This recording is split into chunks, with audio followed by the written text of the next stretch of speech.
to, vai kas noteikti brauc, ja?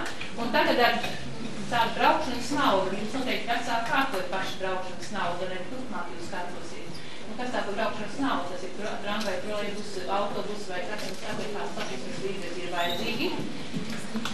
Tikai es gribētu zināt, kurš no vecākiem ir tas, kurš savāc šo naudu.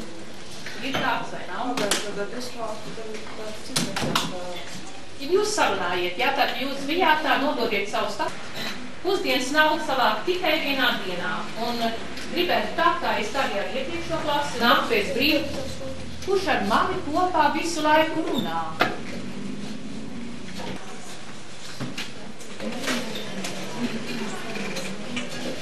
Jā.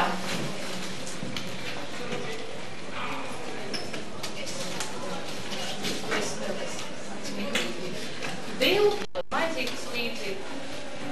Nu tā, lai varētu pārēst pusdienu. Nedaudz, lai pusdienu varētu iespūt.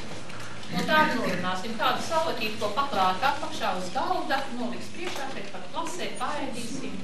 Tā būtu laikam vislabāk. Ja nu kādam patiešām tur vai vienam vai diviem bērniem gadās, nu ir aizmirsts līdzi, nu varbūt viens tās, nevajadzētu tām gadiem.